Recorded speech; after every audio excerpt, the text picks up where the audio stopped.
Daily Darbar நேயர்கள் அனைவருக்கும் வணக்கம். எஸ், இதுதான் அந்த வீடியோ.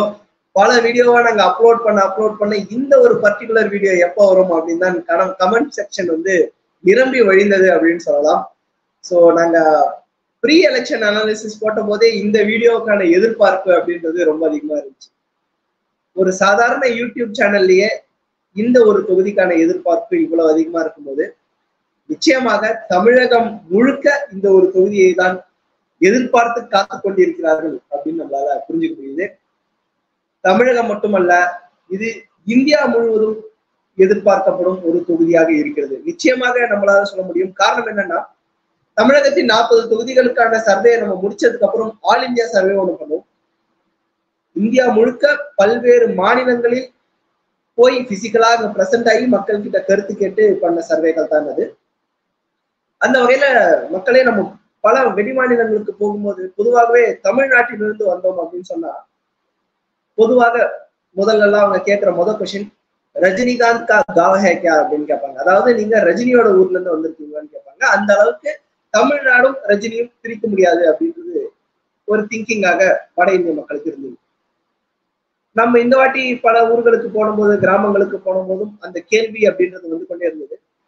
ஆனால் அவர்களிடம் லேசாக அரசியல் பேச்சுக்களை கொடுக்க ஆரம்பித்தவுடன் தானாக வந்து விழுந்த ஒரு பெயர் அண்ணாமலை அவர்கள். அண்ணாமலை ஜெயித்து விடுவாரா மாட்டாரா அப்படின்ற ஒரு கேள்வி வட இந்திய மக்களும் நம்மிடையே வைத்ததுதான் இங்கே குறிப்பிடப்பட வேண்டிய விஷயம். காரணம், அண்ணாமலை அவர்கள் அவ்வளவு பிராண்டிங்கோட ஒரு ஐபிஎஸ் ஆபீசர், நேர்மையான ஐபிஎஸ் ஆபீசர், தமிழகத்தில் பிறந்து தமிழகத்துக்கும் கர்நாடகத்துக்கும் எந்த அளவுக்கு காவிரி பிரச்சனை நடக்கும் தெரியும். அந்த ஒரு கர்நாடகா மாநிலத்தின் சிங்கம் அப்படின்னு பேர் எடுத்து அந்த ஒரு பிராண்டிங்கோட இங்க தமிழக பாஜக இங்க இல்லவே கிடையாது, தாமரை மலரவே மலராதுன்னு சொன்ன அந்த பாஜகவை தலை நிமிர வைத்து இப்போது வெற்றி நடை பெறுமா பெறாதா அப்படின்ற அளவுக்கு இரண்டாவது பெரிய கட்சியா இல்லையான்ற விவாதம் கிளம்பும் அளவுக்கு, அது வருதா இல்லையான்றது வேற விஷயமாக இருந்தாலும் அந்த விவாதம் நடக்கப்படும் அளவுக்கு பாஜகவை வளர்த்திருக்கிறார் அண்ணாமலை அவர்கள். சோ அண்ணாமலை மீதான எதிர்பார்ப்பு தமிழக அளவில் மட்டும் கிடையாது, ஆல் ஓவர் இந்திய அகில இந்திய அளவில் அண்ணாமலை மீதான எதிர்பார்ப்புகள் இருக்கிறது அப்படின்னு நம்ம புரிஞ்சுக்க முடியுது. சோ கோயம்புத்தூர் தொகுதி மீதான கண்கள் வெறும் தமிழக அளவில் மட்டும் இல்லை, இந்திய அளவில் கோயம்புத்தூர் மீதான கண்கள் இருக்கின்றன.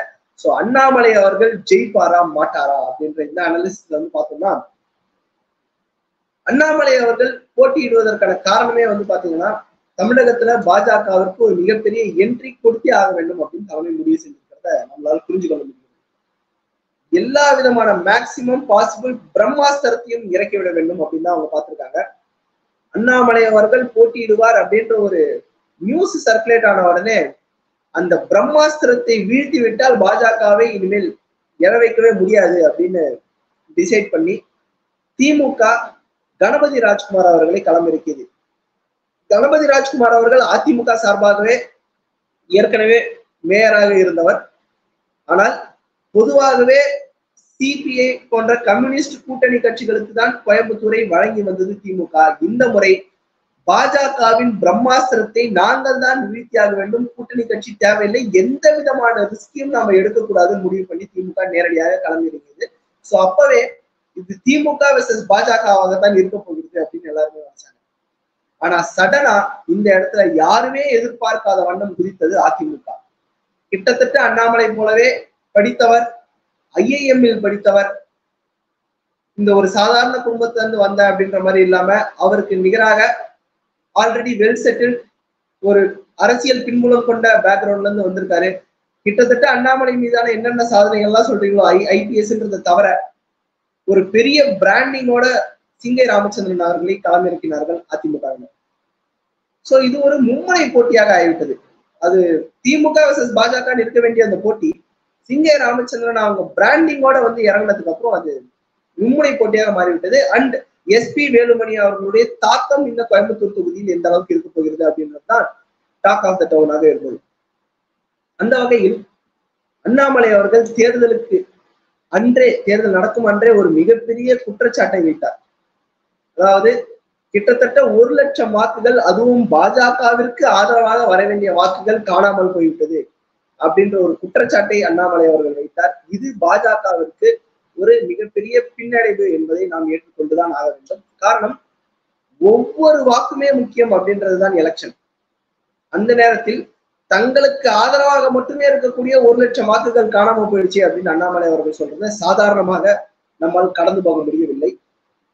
வேற திமுக ரொம்ப கான்பிடண்டா இருக்காங்க, நாங்கள் ஜெயித்து விடுவோம். ஆனால் இந்த தொகுதியை பொறுத்த வரைக்கும் எங்களுக்கு ஒரு தலைவலியான தொகுதி அப்படின்னு தான் இதை சொல்லணும். காரணம், எலெக்ஷனுக்கு முன்னாடியான அனாலிசிஸும் சரி, எலெக்ஷனுக்கு பின்னாடியான அனாலிசிஸும் சரி, எங்களால ஒரு கன்க்ளூஷனுக்கே இந்த தொகுதிக்கு வர முடியவில்லை அப்படின்றதுதான் உண்மை.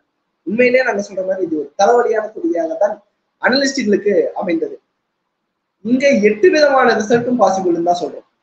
எப்படி 8 விதமானதுன்னா, பாஜக ஃபர்ஸ்ட், திமுக செகண்ட், அதிமுக தேர்ட், இல்ல அதிமுக ஃபர்ஸ்ட், திமுக செகண்ட், பாஜக தேர்ட், திமுக ஃபர்ஸ்ட், பாஜக செகண்ட், அந்த மாதிரி எல்லா பெர்முடேஷன் காம்பினேஷனும் போட்டீங்கன்னா உங்களுக்கு 8 காம்பினேஷன் வரும். அந்த 8 காம்பினேஷன்ல எந்த காம்பினேஷன் வேண்டுமானாலும் வரலாம் அப்படின்றதுதான் எலெக்ஷனுக்கு முன்னாடியும் சரி, எலெக்ஷனுக்கு பின்னாடியும் சரி நாங்கள் சொல்ல விரும்புகிறோம். பட் எல்லா தொகுதியும் வந்து ஏதாவது ஒரு ரிசல்ட் கொடுக்கணும் அப்படின்னு நினைக்கும் போது, அர்பன் ஏரியாவை பொறுத்த வரைக்கும் அண்ணாமலை அவர்கள் மிகப்பெரிய அளவுக்கு கம்ஃபர்டபுளான வாக்குகள் வாங்குவாரு அப்படின்றத நம்மளால புரிந்து கொள்ள முடிகிறது. பட் அர்பன் ஏரியாவில் வாக்கு சதவீதம் குறைவான வாக்கு சதவீதம் தான் நடந்திருக்கிறது. பொதுவாகவே சென்னை எல்லாரும் திட்டுவாங்க, சென்னையை விட அதிகமாக கோயம்புத்தூர் ஓட் பண்ணியிருந்தாலும் அண்ணாமலை போன்ற ஒரு ஸ்டார் கேண்டிடேட், மிக மிக இந்தியா முழுவதும் எதிர்பார்க்கப்படுகிற ஒரு கேண்டிடேட் இருக்கக்கூடிய கோயம்புத்தூர்ல அது மோர் தென் 75% போல ஆகணும் தான் எல்லாருடைய எதிர்பார்ப்பும் இருந்தது. அது ஆகவில்லை என்றாலும் அர்பன் சைட்ல அண்ணாமலை அவர்களுக்கு மிக மிக பெரிய ஆதரவு இருக்கிறத நம்மளால புரிந்து கொள்ள முடிகிறது. அதே ரூரல் சைடு போக போக அது திமுகவுக்கும் அதிமுகவுக்குமான கடுமையான போட்டியாக மாறுகிறது.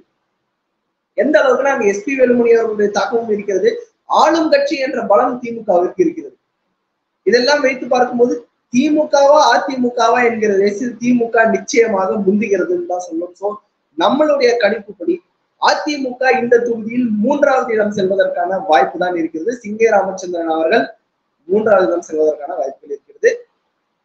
திமுகவா இல்லை பாஜகவா என்ற போட்டியில் வரும்போது மீண்டும் இந்த 3 பேர்ல இருந்து ஒருத்தரை எலிமினேட் பண்றதே எங்களுக்கு வந்து தலைவலியாக தான் இருந்தது.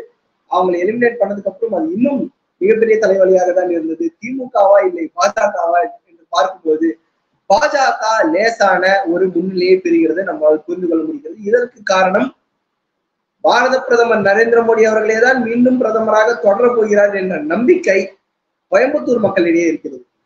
பொதுவாகவே திமுகவிற்கு எதிராக அதிமுகவுக்கு ஆதரவாக வாக்களித்தவர்கள் தான் கோயம்புத்தூர் மக்கள். அந்த கொங்கு மண்டலமே அப்படி சொல்லலாம். இந்த முறை அதிமுக 66 எம்எல்ஏக்களை பெற்று சட்டமன்றத்தில் இருப்பதற்கான ஒரு மிக முக்கியமான காரணம் கொங்கு மண்டலத்தில் அவர்கள் பெற்ற வெற்றி தான்.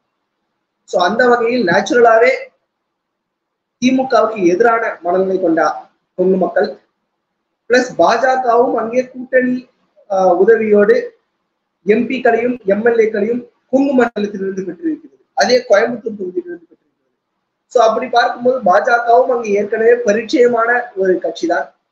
பிளஸ் நரேந்திர மோடி அவர்கள் தான் வெற்றி பெற வேண்டும் என்ற எண்ணமும், எப்படியும் அவர் தான் வெற்றி பெற போகிறார், ஜெயிக்கிற குதிரை அவர் தான் அப்படின்ற எண்ணமும் கொங்கு மக்கள் கிட்ட இருக்குது. இந்த சமயத்துல திமுக ஒரு திமுகவின் எம்பி தேர்ந்தெடுக்கப்பட்டாலும் அண்ணாமலை அவர்கள் இங்கே எம்பியாகவும் மத்தியில் மோடி அவர்கள் பிரதமராகவும் இருக்கும் பட்சத்தில் கோயம்புத்தூர் மிகப்பெரிய வளர்ச்சியை காணும் அப்படின்றது அவர்களுடைய நம்பிக்கையாக இருக்கிறது. அது அண்ணாமலை அவர்களுக்கு மிகப்பெரிய ஃபேக்டராக இருக்க போகிறது. இன்னும் சொல்ல போனால், ஒருவேளை அண்ணாமலை வெற்றி பெற்றுவிட்டால் எப்படி குஜராத் மாடல்னு ஒரு பிராண்ட் ஆச்சோ, அதே போல கோயம்புத்தூர் மாடல் என்ற ஒரு பிராண்டை அண்ணாமலை அவர்கள் பிச் பண்ணுவார் என்ற நம்பிக்கை கோயம்புத்தூர் மக்களிடையே இருக்கிறது. அதனால இந்த தலைவலி பிடிச்ச இந்த அனாலிசிஸ்ல இந்த 3 வேட்பாளர்கள்ல முதலில் அதிமுகவை நம்ம சொல்லியிருந்தோம், அவர்கள் 3வது இடத்துக்கு போவாங்க. 2ஆம் இடம் திமுக, குறைந்த வாக்கு வித்தியாசத்துல வந்து திமுக 2ஆம் இடம் பிடிக்கணும்.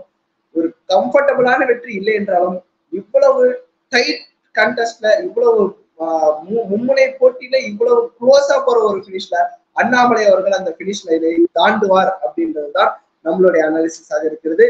தமிழக மக்கள் மட்டுமல்ல, இந்திய மக்கள் அனைவரும் பெரும் ஆதரவோடு, பெரும் இயக்கத்தோடு, பெரும் எதிர்பார்ப்போடு எதிர்நோக்கி கொண்டிருந்த கோயம்புத்தூர் தொகுதியின் போஸ்ட் எலெக்ஷன் அனாலிசிஸ் ரிசல்ட் படி அண்ணாமலை அவர்கள் கம்சேகம் குறைந்த ஒரு மார்ஜின்ல வந்து திமுகவை 2ஆம் இடத்திற்கு தள்ளி அதிமுகவை 3ஆம் இடத்திற்கு தள்ளி வெற்றி பெற்று விடுவார் அப்படின்றதான் நம்மளுடைய அனாலிசிஸா இருக்கு. மீண்டும் இன்னொரு வீடியோவில் இன்னொரு தொகுதிக்கான அனாலிசிஸோடு சந்திப்போம். நன்றி.